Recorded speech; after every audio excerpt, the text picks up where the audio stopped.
Hello, everyone. Welcome back to Psychology with Dipali, the best destination for great content in psychology. Hello everyone, welcome back to my channel. Today's topic is creativity, and we shall be doing the concept of creativity, the dimensions of creativity, childhood creativity, variations in the potential for creativity, differences between intelligence tests and creativity tests, and of course, the types of creativity tests. So, we'll start with the interesting question of the day, which is this person was active as a draftsman, engineer, scientist, theorist, sculptor, and architect, very multifaceted. He was far ahead of his time in the work he did in the fields of anatomy, architecture, engineering, mathematics, and many other disciplines. However, we know him today primarily because of his outstanding creation, which he is known and praised for the world over. Do you know who this person was? So, we shall know as we go along. So, to start with the topic of creativity, creativity basically refers to the production of something new and unique. Something which is regular is not a creative output. Something which has been created in a new fashion or something which is unique is a creative output given by a person. So, novel solutions and inventions, that is, a new solution or a novel solution to a problem or an invention, is an example of creativity. Artistic expression, all kinds of arts, whether it's composition of a poem or a painting or even sculpture or even dance, that's all an expression of creativity. Then we have scientific breakthroughs. That is, breakthroughs in preventing diseases or in creating medicines or, let's say, creating vaccines, as we saw in the COVID era. All this is an example of creativity. So, what are the dimensions of creativity? We have creativity in daily activities, we have creativity in special areas or exceptional creative achievements done by individuals in various fields in which they have been successful. And we also see creativity expressed in children, which can be in the physical as well as in the non-verbal methods. Then we also will be discussing how does the genetic potential or the heredity of a person interact with the environment of a person to instigate or to basically increase the possibility of a person behaving in a creative manner. So, what are the diverse expressions of creativity? We have creativity in poetry, where you have expressive art forms which capture the emotions and all the ideas which may be prevalent either in the person or maybe a reflection of what is going on at that point of time in history. Then, of course, we have painting, which is a visual art and a visual expression which conveys a lot of emotions and a lot of perspectives. We have innovation in law when you have creative legal solutions, which basically are an answer to something which society requires. So, all the needs of the societies are addressed by new laws. Then we have chemical processes whereby certain methods or innovative methods are used to create certain substances or to transform certain substances so that they can fulfill different objectives. Then we have scientific breakthroughs, whether it is discoveries of certain processes or advancement in scientific knowledge. All these are expressions of creativity. And of course, we have creative occupations, where everyday skills transformed into certain kind of creative expression. So even what a person must be doing on a daily basis could be done in a more creative fashion to lead to a more beautiful output. So creativity is not just limited to a selected few. Anybody can be creative, whether it is an artist, whether it is a scientist, whether it is a poet or an inventor. An ordinary individual who may have none of these professions also which he is practicing also can be creative. So simple occupations like, let's say, pottery. A potter might create very new and unique designs which may not have been done by anyone else preceding him. So that also is creative. Carpentry, even cooking. Cooking again is a culinary skill which has tremendous potential for creativity. All of these, therefore, are examples of ordinary everyday skills all being expressed in a creative manner. And then, of course, there are differences amongst individuals in the types or in the degrees to which they are creative. So all people who are creative are not working at the same level. For example, somebody who's giving a breakthrough discovery which changes the face of mankind, like a scientist, is definitely at a more advanced level of creativity as compared to maybe somebody who's just doing something different on a day to day basis. So, what happens in childhood is that in the early years, children express creativity mostly through physical activity. So, by doing things, whether it's playing with their toys or playing with clay or playing with any kind of medium, they will express their creativity basically by doing something. So, it is a non verbal expression where they demonstrate their creativity through action. When they develop language, which is after the age of 2 upwards, and other intellectual development also takes place, then we will see that whatever store of knowledge they have acquired is available for them to use in a very creative manner. So, therefore, in those age groups where the children are upwards of 3, 4, 5 years of age, they will be able to express their creativity through verbal means also. Then those who are very outstanding in their creativity will give you some kind of indication. So the parents do have a kind of an inkling of which direction this child is going to take when he grows up, because they may show evidence of that creativity when they are very young. And therefore, the kind of activities the child chooses to do, that is self chosen activities, will give the parents a kind of an idea about which direction he or she will choose to go in to express his creative potential.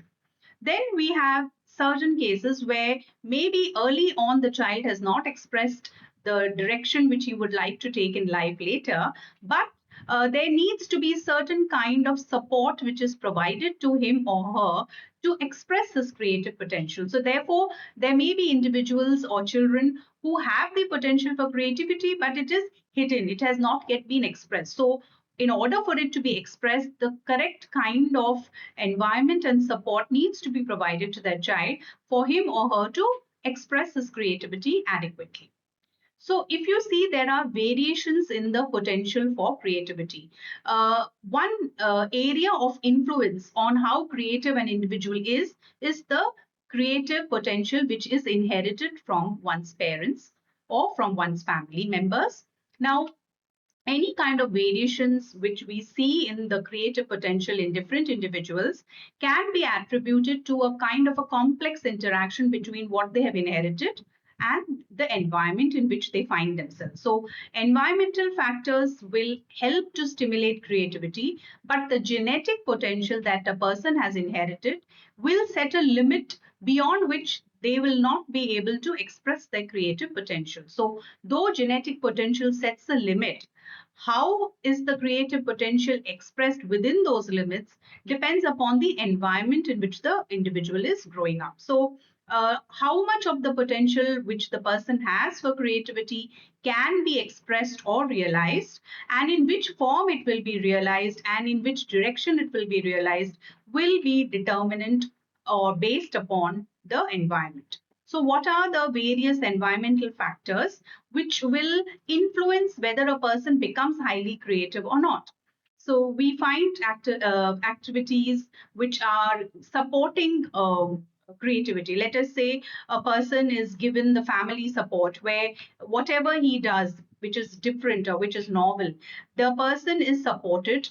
There is a high level of motivations which is provided to this person, to this child, and there is a lot of commitment to help this child realize his goals. So there is also peer more influences, whether it's he or she is in a group of friends who are also committed to creativity and to creating something different, as well as the kind of opportunities the child receives for honing his skill or to become more perfect in the kind of area or skill which he is feeling that he's going to do the best. So the family support and peer influences are very important in nurturing creativity. So right from day one, when a family is nurturing the child and the child is growing up, identification of the areas in which the child would be able to express his creativity would be a very important step in supporting this child in expressing his creativity. So every individual, no matter whether young or old, can increase their level or their potential for creativity beyond what is there at its present level by engaging in activities which basically stimulate creativity. Now, there has been research done to see whether creativity per se has any connection to the intelligence of the person. So, Terman in the 1920s, he did a study which was a longitudinal study where he followed a group of individuals right into adulthood, and he found that persons, those who had very high IQs, they were not necessarily more creative than others. And at the same time, he found that creative ideas could come from anybody. It could come from a person who has very high IQ. It could come from a person who did not have a very high IQ also. So therefore, those individuals whom he studied and who had very exceptional IQs and who were in the gifted category of intelligence, they did not become very well known for any kind of creative pursuit which broke all kinds of records of novelty or uniqueness. Basically, he found that both high and low level of creativity could be found either in highly intelligent children also, or children of average intelligence also. So intelligence per se is not a mandatory factor or a prerequisite for creativity to exist in a person. So the same person can be creative as well as intelligent, but it is not necessary that intelligent ones in the conventional sense must be creative. So intelligence it by itself does not ensure creativity. It could add on to the creativity. A person who is very creative could be intelligent, but a person who's very intelligent need not be extremely creative and need not always think things in a novel or a unique manner. So, therefore, the researchers have found a positive relationship between creativity and intelligence, but in the sense that all creative acts require some minimum level of intelligence. That is, without a minimum level of intelligence, the ability to be creative may not always be existing in the person.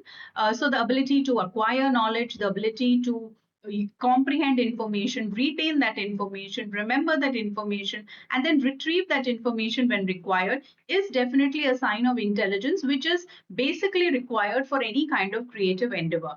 But this kind of certain level of intelligence is the basics which are required. Beyond that, intelligence does not correlate well with creativity. So it is just a kind of a basic factor which helps a person to become more creative, but by itself it does not guarantee creativity in a person. So therefore, there are different forms or different ways in which we can see creativity in individuals. Some individuals may have more of intellectual attributes, other may have more attributes associated with creativity. So it depends upon the kind of developmental process a person has gone through. Now, the answer to the question of the day is Leonardo da Vinci. Now, he was a genius. He had the world's most observant and creative mind.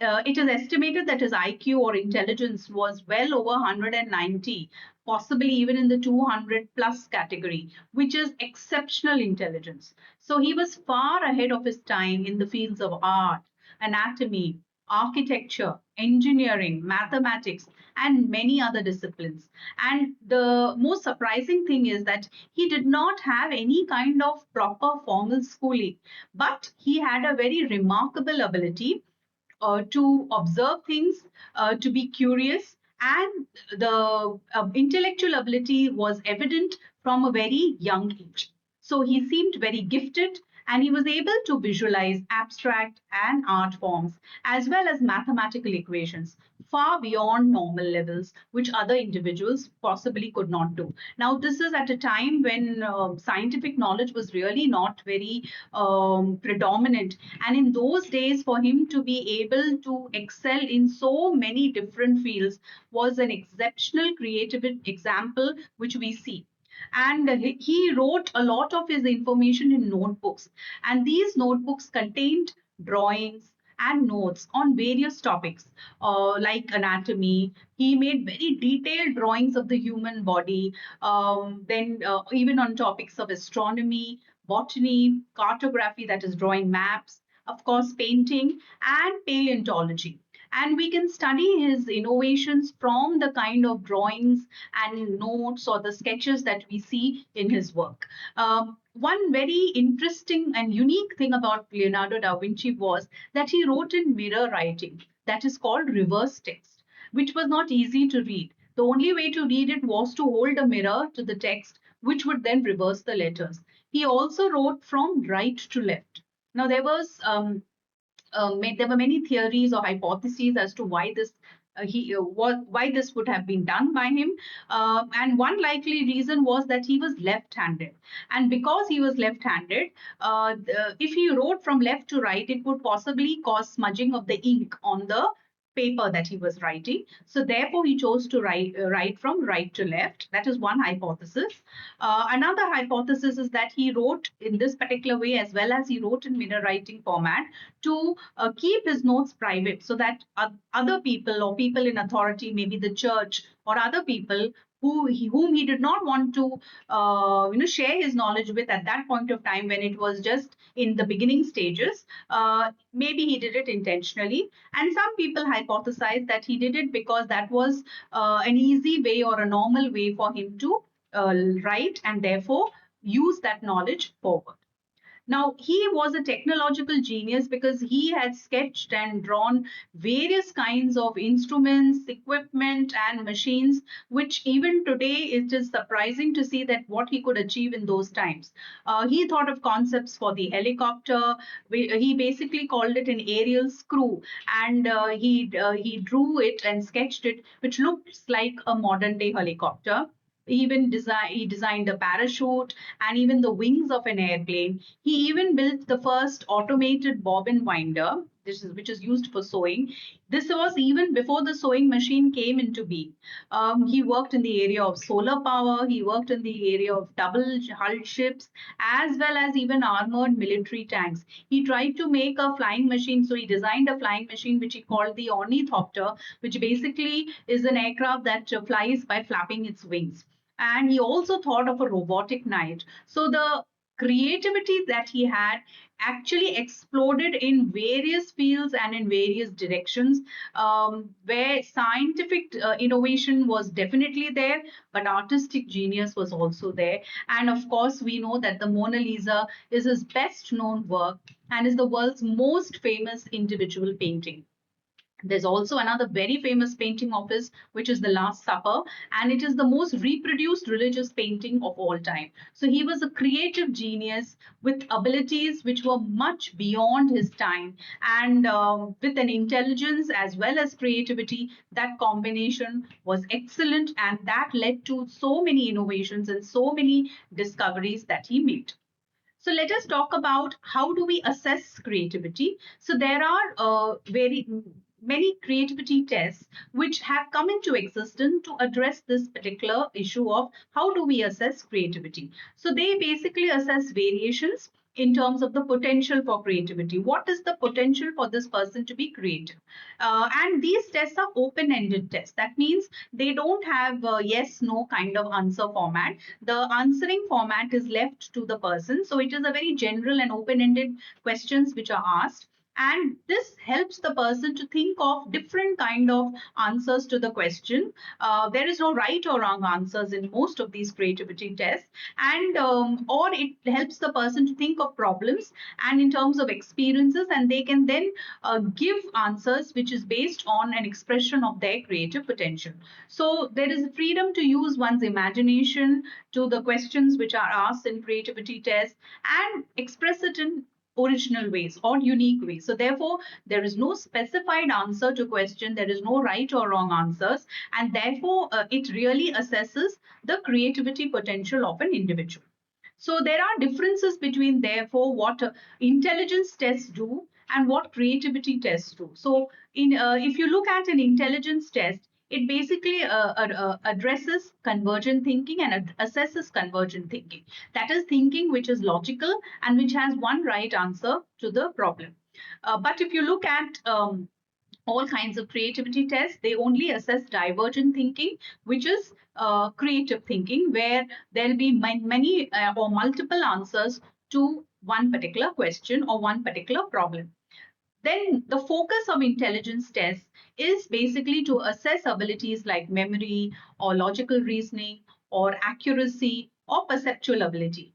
But if you look at what creativity tests are focusing on, they basically focus on how able is this person to see new relationships between seemingly unrelated things. How do you connect two different things together, which normally anybody else wouldn't connect? What is the ability this person has to guess the causes and the consequences of certain actions? What is the ability that this person has to put things in a new context? So these are the focus areas of creativity tests. Then if you look at the scope of intelligence tests, the scope for logical thinking and problem solving abilities is predominant in any kind of intelligence test. But if you look at creativity tests, they allow the person or provide them the scope for expressing their originality or giving spontaneous answers, as well as their imagination. So, creativity tests measure general creative thinking abilities like the ability to think of a variety of ideas on a given topic or situation. They will also be assessed on different ways or alternative ways to look at problems or to look at things or look at situations and then give their answer.